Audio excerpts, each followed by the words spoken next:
Boa noite a todos. Sejam todos mais uma vez bem-vindos à casa do nosso Senhor.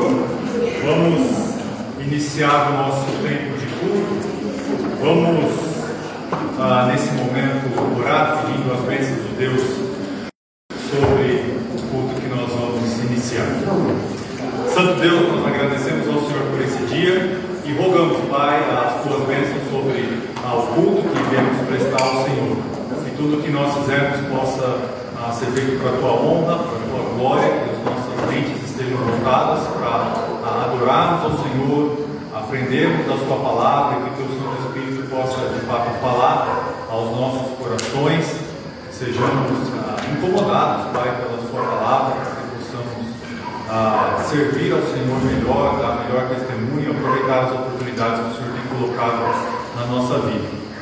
Que o Senhor receba, Pai, como cheiro suave a nossa adoração. É isso que eu oro no nome santo do Senhor Jesus. Amém. Peço que aqueles que podem se coloquem de pé, por favor. Vamos cantar o nosso primeiro hino do culto essa noite, número 209, do voz de melodia 279, firme nas promessas.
Se os queridos puderem, mais alguém fez ali aniversário ou aniversário de casamento? Se não, vamos então cantar felicidade.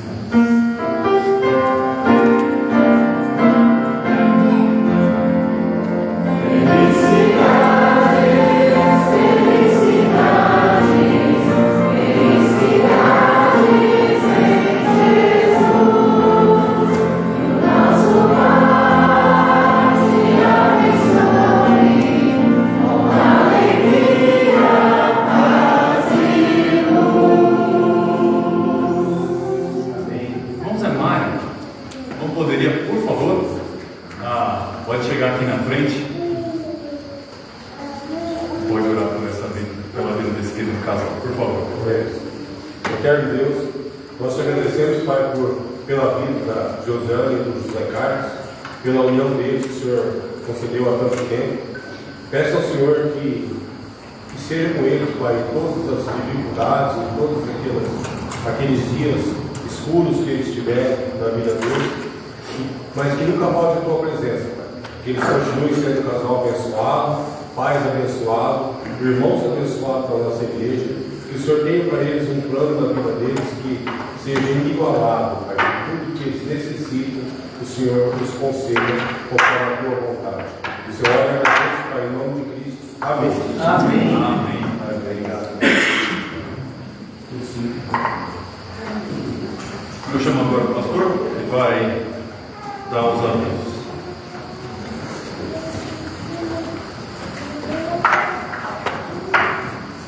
Boa noite a todos. Boa noite. Graças a Deus estamos bem, com saúde. Queria só passar algumas coisas com vocês, lembrar dos estudos da quinta-feira, às 19h30, que a gente está tendo de escatologia do pastor Mário, tem caminhado bastante. Já terminou as igrejas que está correndo. Nesta quinta eu concluo a Odisseia.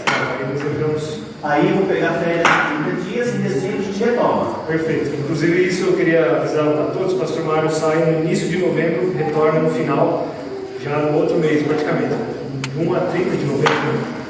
Então a gente vai sentir falta dele aí alguns dias, mas necessário, se Deus quiser. Também lembre-se no mês de novembro, apesar de ter ali o culto de oração normal, né? A gente eventualmente vai ter os encerramentos das atividades, né? Principalmente os jovens, fiquem atentos aí para algumas instruções que a gente vai passar. Aqui tem um aviso para alertar os pais para tomarem cuidado com os filhos, aí, especialmente durante as tarefas na semana. Não entrega simplesmente para o professor ou espere que a igreja resolva isso. É bom você dar uma olhada lá, confere o que está sendo escrito na história ou uma tarefa que ele levou para casa. Também é necessário você atentar para o seu filho em algumas partes da igreja, especialmente no fundo. A gente tem alguns entulhos com coisas cortantes, então deixe suas crianças bem avisadas. E um detalhe que nem eu sabia, a gente descobriu essa semana: essas duas árvores que a gente tem aqui na lateral, a espinhadeira, elas são venenosas. Então, nem a folha, nem a flor, nem o caule, nada. Seiva, se você ingerir, se você passar na pele, pode dar uma reação bem perigosa. Então, crianças, dessa vez, não é nem só tomar cuidado, não chegue perto, bem de longe dessas árvores, tá? Então, tinha mais alguma coisa que eu ia lembrar. Sim, o Duda pediu que o pessoal que está envolvido na peça de Natal, na peça de Natal, fala com ele depois do culto aqui, ele vai reunir rapidamente com vocês para dar algumas instruções. Também a gente tem a caixinha de orações ali no fundo. Se por acaso você quer pedir que a gente ore por algum motivo específico, pode colocar lá dentro, tem papel, caneta, pronto. Se você vir que tem algum visitante, gostaria de recebê-lo bem, você pode pedir para ele colocar ali algum motivo de oração. Na quinta, a gente está orando por eles, está se reunindo juntos aqui. Homens, já estava vendo a nossa ajuda lá para a limpeza da igreja. O senhor Adir veio aí já na semana passada, já deu uma resolvida boa. Então, aquele esquema que a gente tem sempre feito lá, a partir de amanhã você já pode resolver, tá? Se você tiver algum problema, fala com a gente antes a respeito disso. Esqueci alguma coisa? Não. Se eu estou perguntando, é porque eu esqueci, né? Eu não estou lembrando. Queria falar com você do teatro depois do culto. Bem rapidinho. Pode ser depois da Assembleia. Que era, inclusive, um dos avisos que precisam ser passados. gente vai ter assembleia planejada hoje, ordinária, né, para eleições, então os membros permaneçam após o culto. Fora isso, acho que eu não tenho mais nenhum. Alguém precisa ainda comunicar algum outro aviso? Não? Então, pastor, pode chegar, pode falar. Obrigado.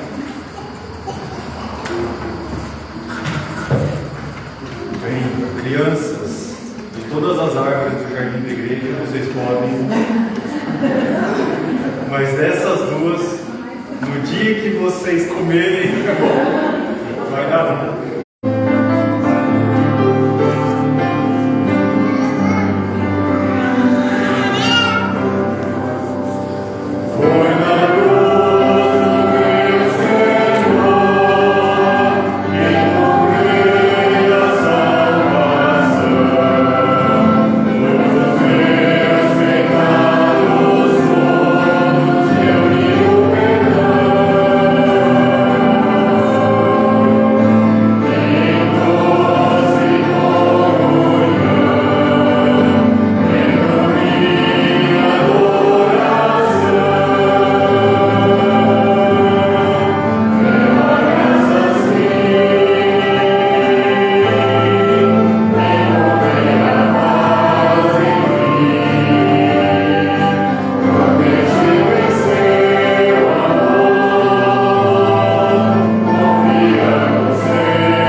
Agora vamos para o momento do culto em que podemos compartilhar versículos.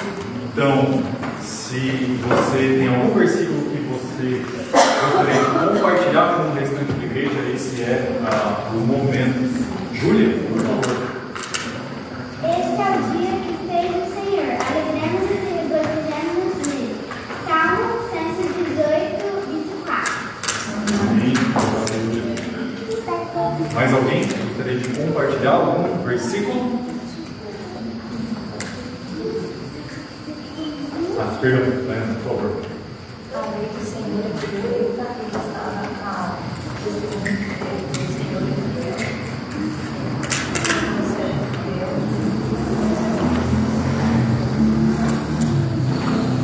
A sabedoria assim, Salmo 19, 6. Amém. Obrigado. Mais alguém? Apocalipse 3:11. Vem em memória, conserva o que tens, para que ninguém tome tua coroa. Amém. Obrigado. Mais alguém? Se não, vamos para os versículos que temos então memorizados como igreja. Vamos falar primeiro o Salmo 128, falamos a referência, e depois o Salmo 125. Bom? Vamos lá? Bem-aventurado aquele que teme ao Senhor e anda nos seus caminhos. Do trabalho de tuas mãos comerás, feliz serás e tudo te irá bem. Tua esposa no interior de tua casa será como a videira frutífera, teus filhos como rebentos da oliveira à volta de tua mesa. Eis como será abençoado o homem que teme ao Senhor. O Senhor te abençoará desde Sião, e tu verás o bem de Jerusalém em todos os dias da tua vida, e verás os filhos de teus filhos, e a paz sobre Israel. Salmo 128, de 1 a 6. Agora os próximos, por favor. Quando o Senhor trouxe o cativeiro, os que roubaram a Sião, estávamos como os que sonham. Então a nossa boca se encheu de riso, e a nossa língua de cântico. Então se dizia entre os gentios: grandes coisas fez o Senhor a estes. Grandes coisas fez o Senhor por nós, pelas quais estamos alegres. Traze-nos outra vez, ó Senhor, do cativeiro, como as correntes das águas do sul. Salmo 126, de 1 a 4. Muito bem. Nesse momento eu gostaria que os irmãos abrissem as suas Bíblias também para o livro de Números, capítulo 6, e eu vou ler dos versículos 22 ao 27. Esse é um trecho que será parte da pregação de hoje à noite pelo pastor Jonas. Então vamos fazer a leitura, os irmãos podem acompanhar em suas Bíblias. Números, capítulo 6, versículos 22 até o 27, diz assim a palavra de Deus: Disse o Senhor a Moisés: Fala a Arão e a seus filhos, dizendo: Assim abençoareis os filhos de Israel, e dir-lhe-eis: O Senhor te abençoe e te guarde. O Senhor faça resplandecer o seu rosto sobre ti e tenha misericórdia de ti. O Senhor sobre ti levante o teu rosto e te dê a paz. Assim porão o meu nome sobre os filhos de Israel, e eu os abençoarei. Amém?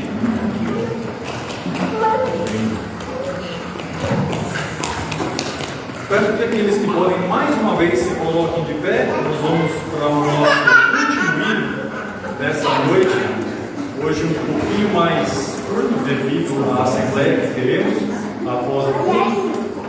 Vamos cantar o número 16 do hino de louvor. Número 16, Graça. Amém.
Números, pode deixar no capítulo 1.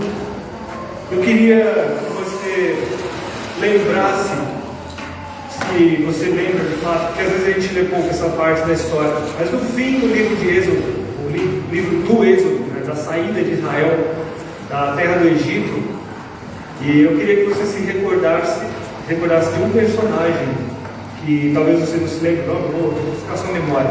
Jetro, alguém lembra de Jetro? De Moisés. Aquele homem tinha uma sabedoria muito grande, porque quando Moisés precisou, ele, na sua sabedoria, deu um conselho que perdurou para sempre na história de Israel. Jetro, ele aparece na história de Moisés em alguns pontos, apenas no começo, quando Moisés foge da presença de Faraó, vai ao deserto de Midian, e ali ele acha sua esposa, Zípora, e Jetro vivia nessas regiões. Mais tarde, eles adquirem um relacionamento tal que Moisés vira amigo, e ele é amigo de Moisés.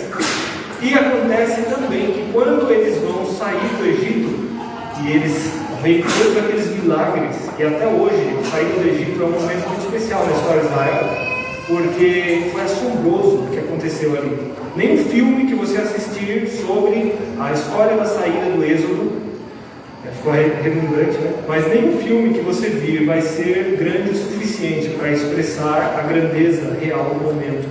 Aquilo que eles assistiram foi assombroso, e Jetro participou disso. Então, quando eles chegam agora do outro lado do mar e eles vislumbram a terra prometida, existia um grande território entre eles, entre a terra prometida e o momento em que eles estavam, o ponto geográfico em que eles estavam, e essa coisa era o deserto. E não um deserto, mas alguns desertos. Você tem o deserto do Sinai, o deserto de Zin, o deserto de Cádiz, e depois o de Beersheba, e depois a terra prometida. Então eles tinham uma longa caminhada pela frente. A gente vai ver que o livro de Números vai mostrar alguns episódios dessa vida, desse tempo. Só que, para surpresa, não sei se é surpresa para você, 36 anos dessa trajetória estão perdidos na história. Pastor, mas não está contado no Êxodo? Não. O livro de Números, o livro de Êxodo, conta só da saída e de algumas leis que eles receberam no Sinai. O livro de Números, ele conta o primeiro ano da saída, os 2 primeiros anos da saída do Egito, e depois pula-se 36 anos, e só o último ano da vida de Moisés ele conta. Acabou. Todos os episódios que você vai ler aqui aconteceram nesses 3 anos. E você vai ver também que o livro não recebe esse nome à toa. Números já dá uma assustada em alguns aí que tem, como diz o seu Madruga, assim, calos frios, né? De estudar matemática.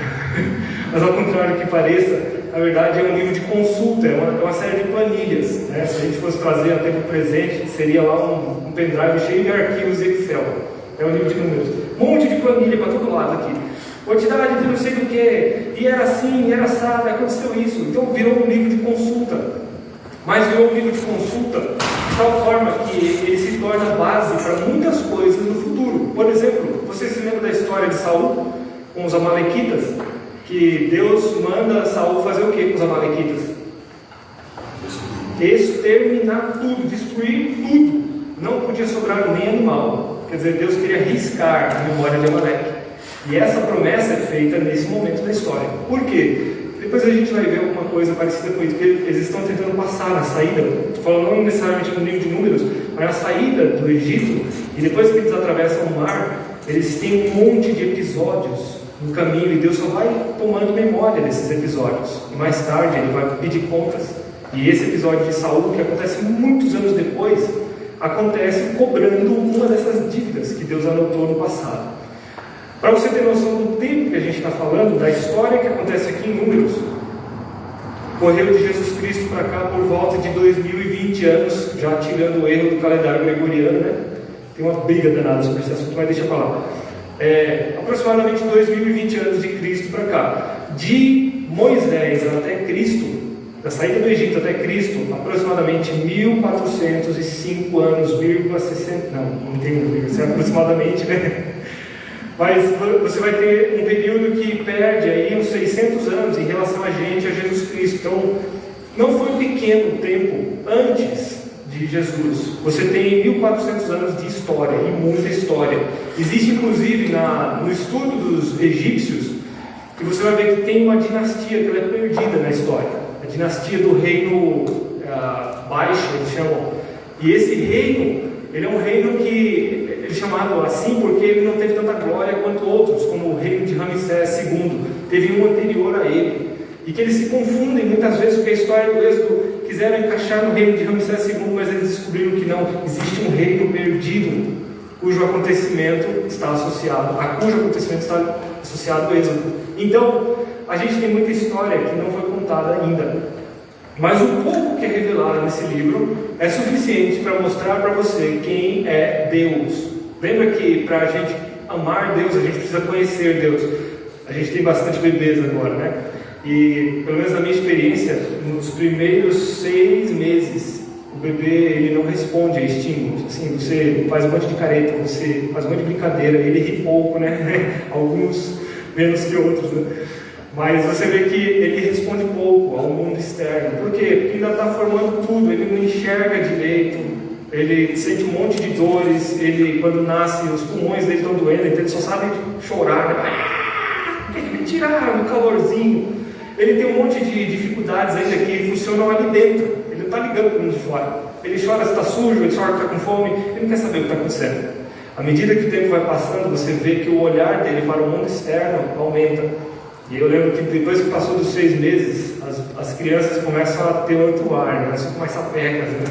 Mais sorridentes, daí começam a querer brincar com você, já reagem bastante, você faz uma brincadeira ali, já dá gargalhada, né?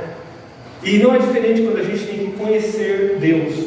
À medida que você conhece a pessoa dele, você fica cada vez mais impressionado com quem ele é, com o que ele merece, com o que ele deveria receber de você. E o quanto você testa a paciência dele. E inclusive esse é um dos grandes temas do livro de Números. É o teste da paciência de Deus e a ira de Deus ardendo sobre aquelas pessoas. Os pais vão saber muito bem do que eu estou falando. Aquele dia que Pilatos tirou para encher o saco. E aí tem hora assim que, assim, se você não se controlar, você pode machucar ele. De fato, machucar. E aí você segura todas as forças, dá aquela respirada, assim, conta até 300.477. E depois você tenta refazer tudo. Às vezes você comete um excesso e volta. E Deus, apesar de não pecar em nenhum dos seus feitos, jamais vai fazer isso, é impossível ele fazer, mas você vai ver que mesmo ele agindo sob efeito da sua ira, ainda assim ele mesmo diz que se arrepende e volta e esfria a cabeça. Deus se comporta dessa forma, e quando você descobre quem ele é neste livro, você passa a amá-lo ainda mais. E onde estão os números aqui, pastor? Os números vão expressar uma característica de Deus, que eu não sei se você já parou para pensar nela, que é a característica da ordem. Deus é um ser organizado. Deus não age de forma, como a gente fala por aí, igual um pau de enchente, né? Ele só vai, ele é levado para qualquer lugar. Ele vai parar nos lugares, ele não tem aquela direção certeira. Tem gente que leva a filosofia de vida do Zeca Pagodinho, né? Que deixa a vida me... esse versículo vocês sabem, né? Pegadinha. Mas você vai ver que tem muita gente que tomou isso como mote para a sua vida. Resolveu viver de qualquer jeito. Apertou o botão de pânico ali. Tentou cuidar do filho, tentou tentou lidar com o marido, tentou lidar com a sogra, não conseguiu, botão de pânico. Entra no estado de que deixa aí para onde for, não estou nem aí. E o resultado é que um efeito de pecado se soma ao outro, que se soma ao outro, e isso vai virando algo muito grande, até um ponto que voltar fica praticamente impossível. Você tem que conviver com o seu pecado, com o efeito dele até o fim da vida, mesmo se arrependendo. Um exemplo disso é o Dimas, né? Aquele ladrão na cruz, o nome dele, segundo a tradição, é Dimas. E ele se arrepende assim nos 45 segundos com um gol de ouro, né? A última das chances, já estava quase expirando, o outro reclamando, igual um maluco lá. E aí ele, no último suspiro, ele diz: Senhor, lembra-te de mim quando entrares no teu reino. Uma pequena frase que expressa tantas verdades, garantiu a Dimas a salvação, porque o Senhor promete para ele logo na sequência. Então, Números vai ser nada mais do que o desdobrar de Deus na história. Quero que você pense em outra coisa. Existe um termo técnico na teologia chamado teologia bíblica. O que é teologia bíblica? Pastor, toda teologia não é bíblica? Não é nesse sentido. Teologia bíblica, no termo técnico, quer dizer uma teologia desenvolvida a partir do tempo. Tem a ver com a história. Grava isso. Por quê? Porque a teologia que Adão tinha é diferente da teologia que Abraão tinha, que é diferente da teologia que Moisés tinha, concorda? Moisés sabia de muito mais detalhes. Adão só conhecia Deus pessoalmente, só falava com ele, né? Meu Deus, o que não seria dado para se ter esse momento? Deus falou para você diretamente: Senhor, resolve esse problema aqui para mim, porque eu não sei quem está certo e quem está errado. Mas Adão não conhecia tantos detalhes sobre Deus Pai, pelo menos depois da queda, quanto mais tarde Moisés foi conhecer. Então, esse agir de Deus na história dá um histórico do comportamento. A gente sabe o que Deus faz e o que Ele não faz. Isso é muito bom. Pensa numa coisa que causa terror nas crianças: elas não saberem o que vão esperar dos seus pais. É o pai chegar em casa e ela vive num clima de pânico, porque ela não sabe como o pai ou a mãe vai se comportar. Então, ela vive com uma bola de tensão. Ela está sempre ali com medo de alguma coisa, sempre esperando o pior, sempre tentando se defender. Então, é importante ter essa estabilidade. Opa, se eu fizer isso, minha mãe não gosta. Opa, se eu fizer isso, minha mãe gosta. Olha, se acontecer isso em casa, eu sei que vai dar bom. E se acontecer essa outra coisa, vai dar bom. As crianças precisam ter essa liberdade, assim como você em relação a Deus. Se você não sabe o que vai acontecer, isso causa pânico. Você não tem uma previsão do futuro. Mas felizmente o Senhor nos dá essa previsão. Então, pensando em algumas coisas relacionadas a isso, eu quero que você entre comigo no livro, capítulo 1, cujo nome não é Números. Pastor, está aqui na minha frente. Não, o termo hebraico para o livro de Números quer dizer no deserto. Então é um livro bem desértico, certo? No deserto. De onde veio o nome Números? Veio da tradução grega do Antigo Testamento, que se chama Septuaginta. E eles deram esse nome porque tem muitas listas de números, só por isso. Mas o livro mesmo, hebraico, é no deserto. Vamos entrar no deserto então. Pega a garrafa d'água aí, sobe no camelo. Versículo 1. No segundo ano após a saída dos filhos de Israel do Egito, no primeiro dia do segundo mês, falou o Senhor a Moisés no deserto do Sinai, na tenda da congregação, dizendo: levantai o censo de toda a congregação dos filhos de Israel, segundo as suas famílias, segundo a casa de seus pais, contando todos os homens nominalmente, cabeça por cabeça, da idade de 20 anos para cima, todos capazes de sair à guerra em Israel. A esses contarei segundo os seus exércitos, tu e Arão. De cada tribo vos assistirá um homem que seja a cabeça da casa de seus pais. Quantos homens seriam? Quantos homens teriam que ajudar Moisés aqui? 12! Então, quando tu vê filme assim que tem os clãs reunidos, né, com um monte de gente assim, de cada família, nesses filmes mais nórdicos, né, os vikings, né, aqueles chifres na cabeça assim, aqueles homens na verdade repetem um padrão mundial, que é o padrão de você ter uma liderança hierárquica, que é assistido por um pouco, que é assistido por um grupo maior e assim por diante, até que se dá cuidado para toda uma população. Então está sendo feito isso. 12 homens são escolhidos e eles são alistados de 20 anos para cima. As famílias teriam que escolher um homem, e esse homem participaria de um conselho que escolheria um homem que lideraria várias famílias e no fim chegaria numa tribo. Então que nasceu na tribo de Azer. Tinha lá um representante, o nome dele inclusive é citado aqui. Mas vamos continuar a leitura. Estes, pois, são os nomes dos homens que vos assistirão. Agora faz download da planilha, vamos abrir a Excel. Olha lá. De Simeão, de Ruben, Elisur, filho de Sedeur. De Simeão, Selumiel, filho de Zurizadai. De Judá, Naasson, filho de Aminadab. Os dois estão na linhagem de Jesus, esses dois nomes. Continue. De Issacar, no verso 8, Natanael, filho de Zuar. De Zebulon, Eliabe, filho de Elon. Dos filhos de José, de Efraim, Elisama, filho de Amiúde. De Manassés, Gamaliel, filho de Pedazur. De Benjamim, Abidã, filho de Gideone. De Dan, Aiezer, filho de Amizadai. De Azer, Bagiel, filho de Ocrã. De Gade, Eliasaf, filho de Deuel. De Naftali, Aira, filho de Enã. Estes foram os chamados da congregação, os príncipes das tribos de seus pais, os cabeças dos milhares de Israel. Então, se a gente pudesse transportar para o sistema de governo moderno, seria o equivalente ao governador de cada província, né? Ou de cada estado. Não existia o conceito de estado até então. Como não, pastor? Não tinha lá plaquinha, né? Mais médicos, mais saúde, mais educação. Não tinha.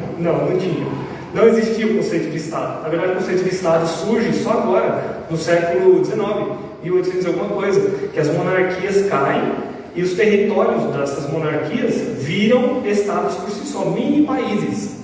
É isso mesmo que você ouviu. O estado do Paraná é um mini país. Nós temos legisladores, juízes, policiais, nós temos um exército particular, que é a polícia. Nós temos impostos sendo cobrados, infelizmente. Você tem subdivisões no estado, que são os municípios, você tem comarcas e assim por diante. E se você perguntar para mim, quem é o estado do Paraná? Essa resposta não existe, porque os estados são impessoais. No passado, ele estava diretamente ligado ao monarca. Quem é o estado de Israel? É o rei fulano. Por quê? Porque ele executa a lei, ele faz a lei, ele julga, ele é tudo. Então o estado estava ligado à pessoa diretamente, que é diferente hoje. Essa lista então demonstra algo sobre Deus. Deus é um Deus de ordem. Ele é um ser organizado. Agora, quem lembra da data em que eles estão fazendo isso aqui? Se você observar, aqui não diz o ano exato, mas ele fala no segundo ano após a saída dos filhos de Israel. Então, o ano zero de Israel era a saída do Egito. Aconteceu tudo em um dia aqui. Aquele dia ficou sendo o marco do ano zero. A primeira festa do ano, que acontecia logo após a saída dos filhos de Israel, era qual? A mais importante de todo o calendário judaico. Páscoa. Ela era assim a porta que abria todo o calendário. Então, aconteceu a Páscoa, todos os outros feriados e festas eram contados a partir da Páscoa. E a Páscoa foi feita no primeiro mês do primeiro ano. Saiu do Egito, a primeira coisa que fizeram formal foi a Páscoa. Na verdade, aconteceu na saída. E agora, no ano seguinte, no segundo ano, eles estão no mês segundo, ou seja, já tinha acontecido a segunda Páscoa. Então as coisas começam a tomar forma à medida que você vai lidando com pessoas. Grave esse princípio. Quanto mais pessoas você tem sob sua responsabilidade, mais organização você vai precisar. Grava isso, guarda, leva para a sua vida. Se um dia você, aos 50, 60 anos, tiver que comandar uma equipe, pela sua experiência, pela sua sabedoria, tenha certeza que você vai ter que lidar com muita papelada. E é o que acontece agora. É assim. Eu não sou autorizado a comprar um pendrive na empresa. Não sou. Se eu não passar pelo meu chefe primeiro, depois pelo financeiro, aí eles emitem um monte de papel, trocam um monte de papel, mandam assinar um monte de papel, chega o meu chefe, autoriza, fulano e tal, autoriza, aí eu posso comprar um pendrive. Só para fazer um teste. Ô chefe, precisamos só fazer um teste aqui na porta USB. Só para isso. Burocracia. Por quê? Porque se não tiver essa organização ou essa superorganização, ela acaba a danificar ou acaba a gerar problemas que não eram necessários. Por exemplo, eu começo a lesar certas pessoas. Por exemplo, eu começo a ter gente bandida envolvida com esse grupo grande de pessoas e elas vão se aproveitar da maioria. Ou você acha que os golpes que acontecem por aí é porque um belo dia o sistema, você vê que isso deu errado? Não, é porque existe um espertinho que entende a lógica da sociedade e ele percebe onde existem buracos. E esses buracos são fáceis de acessar. Fizeram isso essa semana agora no site do Kremlin. Sabe o que é o Kremlin? É o Ministério do Governo, é o gov.br da Rússia. Só isso. O Kremlin é o governo russo. É a instituição máxima do governo. E o site deles tinham, os bancos de dados são escritos numa linguagem, na SQL.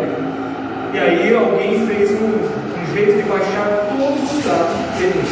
Um vazamento de dados. Imagina o que não tem lá dentro, né? Assassinato do empresário fulano de tal, feito. Ela não foi feito. Se alguém bota esses dados para fora, dá problema.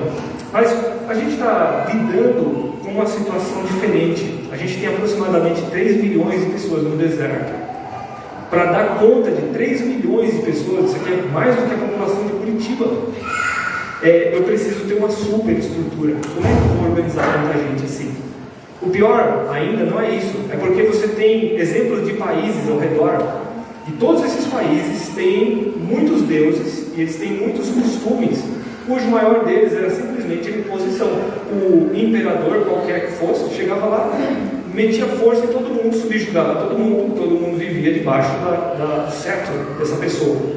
Quando você começa a observar Israel, você percebe que algo muda. No jeito como eles se organizam, foge ao que se faz no mundo.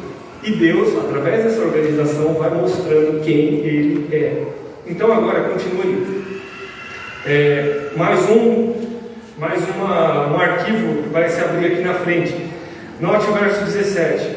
Então Moisés e Arão tomaram estes homens que foram designados pelos seus nomes, e tendo ajuntado toda a congregação no primeiro dia do segundo mês, segundo declararam a descendência deles, li errado. E tendo ajuntado a congregação no primeiro dia do mês, segundo declararam a descendência deles, segundo suas famílias, segundo a casa de seus pais, contados nominalmente de 20 anos para cima, cabeça por cabeça. Quem que estava sendo alistado aqui? Quem que estavam sendo alistados aqui? Homens apenas. Então o número que você vai ver aqui na frente é um número de homens. Por quê? Porque era necessário eles terem uma noção de segurança. Agora vamos dar uma pausa no texto. Você já deve ter percebido que a vida ao seu redor ela gira em torno de famílias. Já? Por exemplo, pense em qualquer coisa da economia ao seu redor. Qualquer coisa, uma padaria lotada. Você chega de manhã, tem pai, mãe, tem criança, e aquilo tudo está servindo uma família. Se não tivesse famílias morando naquela região, provavelmente você teria um incentivo muito baixo para o padeiro abrir uma padaria naquele lugar. E normalmente padeiros abrem padaria perto de casas. Eu, pelo menos, nunca vi uma padaria assim no meio de um parque industrial. Padaria lá no meio. Não. É sempre região de moradia, coisas simples e óbvias que você deve pensar. Ou seja, existe uma necessidade que nasce no meio das cidades, que ela vem naturalmente. Eu não preciso criar essa coisa, ela nasce. Você vê um bairro ali, não tem uma padaria perto. Alguém um dia tem uma bela ideia, falta padarias, vou abrir uma. E ele tem sucesso porque ele nada de braçada, sozinho lá. E essa é um princípio da economia. Você quer saber onde você pode extrair algum lucro, alguma renda?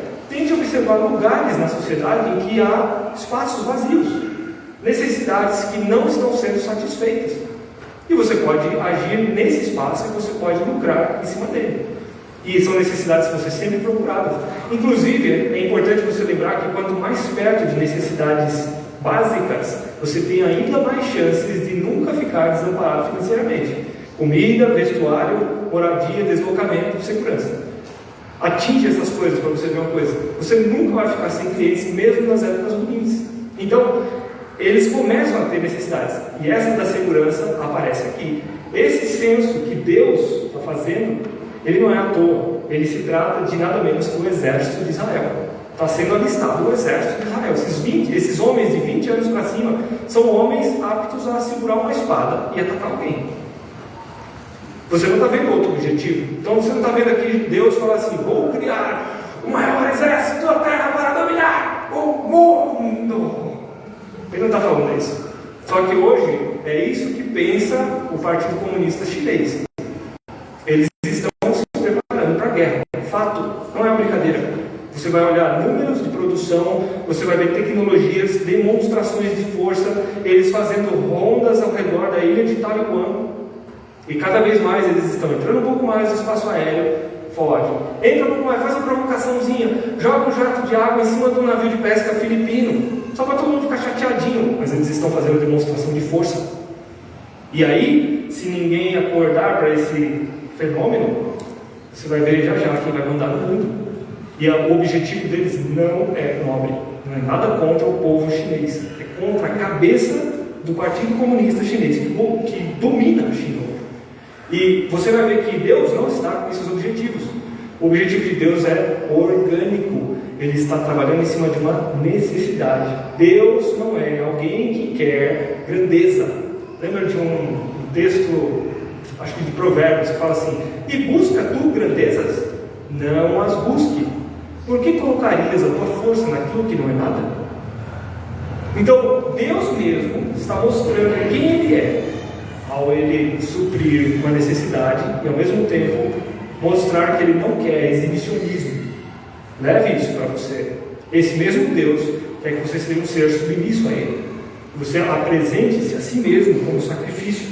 Agora, Ele começa a fazer essa lista da descendência. Verso 19 diz: como o Senhor ordenara a Moisés, assim os contou no deserto do Sinai. Se você pegar um dia um mapa de Israel, você vai ver assim que tem um braço de mar, assim, duas anteninhas. Essa anteninha é o Golfo de Suez, onde tem um canal de Suez.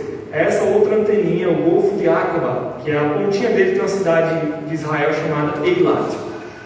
E ali, naquele meio, no meio desses dois, é a península do Sinai. E essa península é um deserto gigante e tem montanhas. O Monte Sinai está no centro dessa cadeia montanhosa. E eles agora estão se organizando no meio do nada. Deus, na hora que tira o seu povo, não deixa o seu povo desamparado. Entenderam, pais e mães? Vocês têm filhos, não é para você deixar ele nascer igual uma abóbora na sua casa. Ai, cresce! Fica olhando. Não. O Senhor deu filhos e filhas para que nós repitamos o que está escrito no Salmo 78, o que vimos e aprendemos, que nos contaram nossos pais, que fizeram outrora. Não encobriremos as próximas gerações aos nossos filhos os louvores do Senhor e a glória do seu poder. Quer dizer, uma das principais, se não a principal função de pais e mães é: nasceu-lhe um filho, você já tem uma tarefa enorme, além de todas as outras, é de pegar tudo que Deus fez e quem Ele é, e você vai ensinando esta criança para que ele chegue na idade de consciência e ele possa escolher entre esse Deus grande e todas as outras porcarias que tentam ensinar nesse mundo. Esse filho tem que ser capaz de ver isso, um Deus grande, maravilhoso, paciencioso, e ele pode mudar a sua vida, em contrapartida de um monte de teologia de Jujuba, que eu estava falando para o pessoal aqui, né? Ela é doce e colorida, só não é certa, ela só não vai dar um lugar bom, mas ela ensina de tudo. Agora, aqui não, nós estamos vendo esse Deus que cuida da sua nação. Verso 20 até o verso 42, é o tamanho do arquivo que você vai ter que ler depois. Vai citar todas as tribos e a quantidade de pessoas. Eu vou ler só o fim de cada versículo para você saber a quantidade, mais ou menos em mente. Olha o que diz o verso 20. Foram contados deles, a tribo de Rubens, estou no 21, desculpa, 46.500 homens. De Simeão, verso 23, 59.300. Dos de Gade, no verso 25, 45.650. Dos de Judá, preste atenção no tamanho desse, 74.600. Então ele já bateu todos os recordes aqui, né? Depois eu comento por que está tão grande assim. Dos filhos de Issacar, no verso 29, 54.400. Dos filhos de Zebulon, no verso 31, 57.400. Dos filhos de José, que eram 2 tribos, Efraim, 40.500. Dos filhos de Manassés, no verso 35, 32.200. Dos filhos de Benjamim, 35.400. Os de Dan, verso 39, 62.700. Dos de Azer, no verso 41, 41.500. Dos de Naftali, 43, 53.400. Se deu um nó na sua cabeça aí, só olha a primeira dezena aí desse número bem grande, né? A variando de 40, 50, aí Judá dá um pico de 70 e tantos mil, e aí volta para a média de 40 e 50 mil. Eu estou no verso 43 agora. Naftali, 53.400. Verso. Não, ele terminou, né? Verso 44. Foram estes os contados por Moisés e Arão, e os príncipes de Israel eram 12 homens, cada um pela casa de seus pais. Fico imaginando o trabalho que deu para contar cada homem. Assim, pois, todos os contados dos filhos de Israel, segundo as casas de seus pais, de 20 anos para cima, todos os capazes de sair à guerra, todos os contados foram 603.550.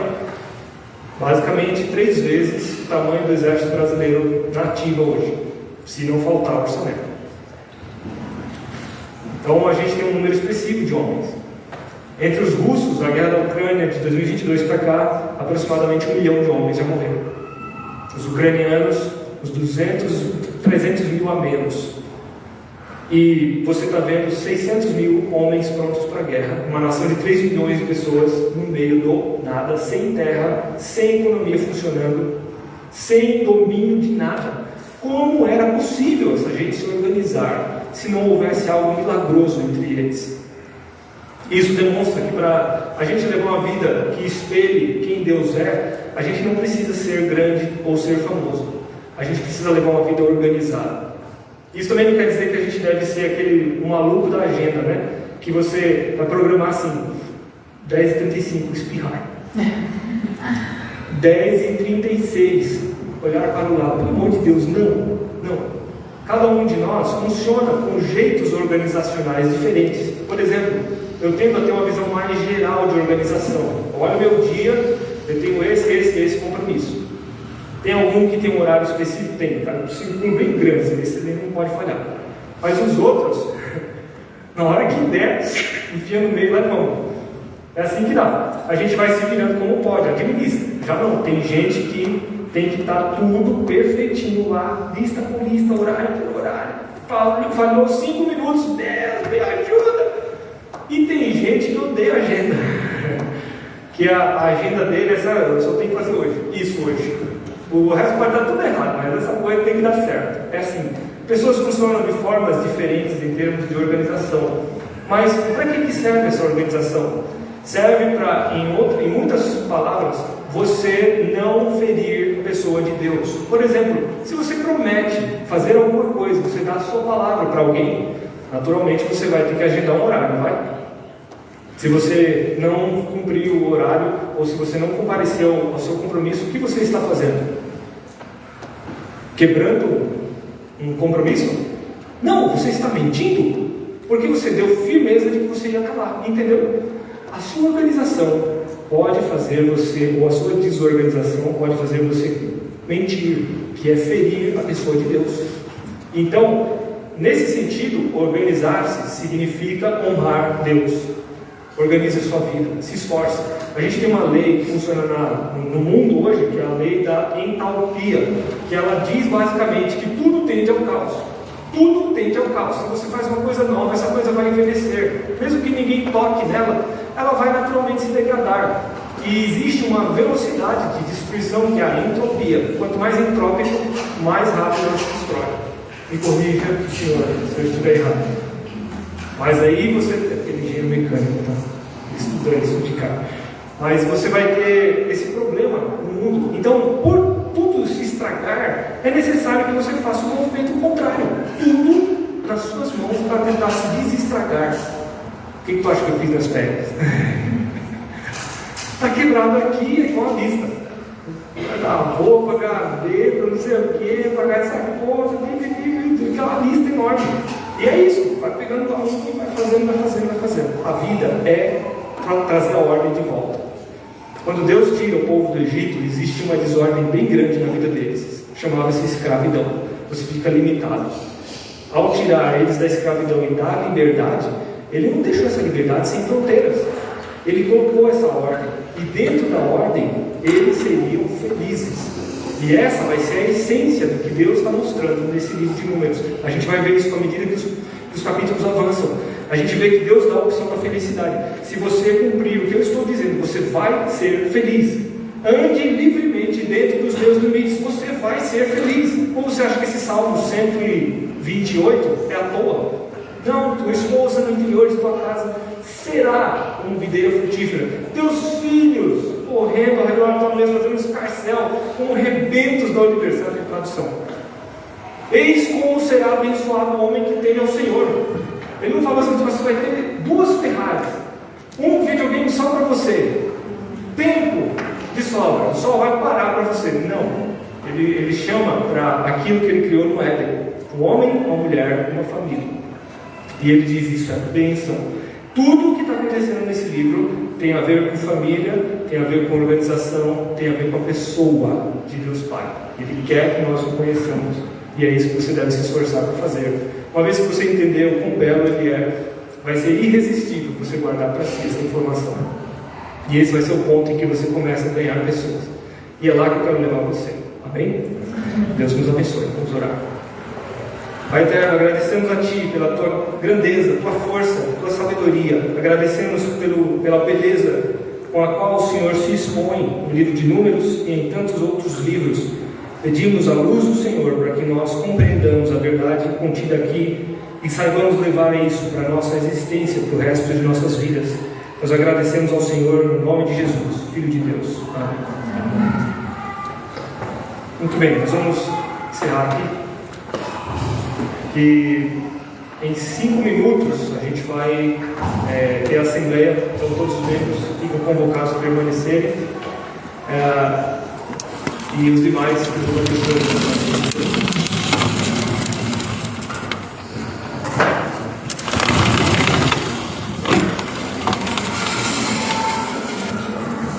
Isto aí.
Dá um tchauzinho, pastor?